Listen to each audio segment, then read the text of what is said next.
Kauli yangu ya kusema kwamba wasanii wa Singeli ni washamba sio kwamba ni kauli ambayo inabadilisha. Unajua mimi ilibidi nitumie neno hilo. Najua ilikuwa lingewachoma.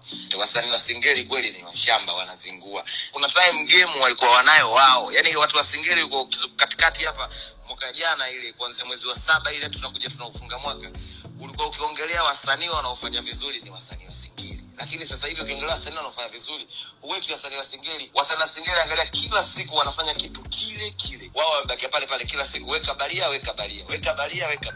Bongo Flava kidogo akiwa na mapiano miti wanauchukua ule wa mapiano wanauswitch kwenye Bongo Flava ili wapate kitu kizuri. Ukimwambia mtu kwamba Singeli ndio iwe nembo ya muziki wa taifa Tanzania, hakuna anayetaka tena, kwa sababu kwenye muda ambao Singeli ilikuwa inafanya vizuri, ulikuwa ukiwaambia watu kwamba Singeli ndio iwe nembo, na kweli ilikuwa inafanya vizuri. Ikanibidi ni approve kwamba sasa wasanii Singeli wanaleta ushamba huu. So kilichotokea siku ile ni kweli msanii wenu Dula Makabila ndo alileta umiusho. Kwa nini kabisa Dula vipi bwana, wewe unakuja mfalme wa Singeli? Sasa mfalme wa Singeli rafiki yangu anafanya vitu kama hivi, vijana wake chini watafanya kitu gani? Wasanii wa Singeli waache kuleta usela kwenye business. Muziki ushakuwa business sasa hivi. Sasa hivi muziki sio usela tena. Shout out to Divoice nafikiri atakuwa msanii ambaye atawasumbua sana, kwa sababu kuna muda anawapigia Singeli 3 anakuja kwenye kivuli cha Bongo Flava. Lakini kuna wasanii wa Singeli ambao wao umeona kivuli chao kinabakia tu kwenye Singeli mwanzo mwisho.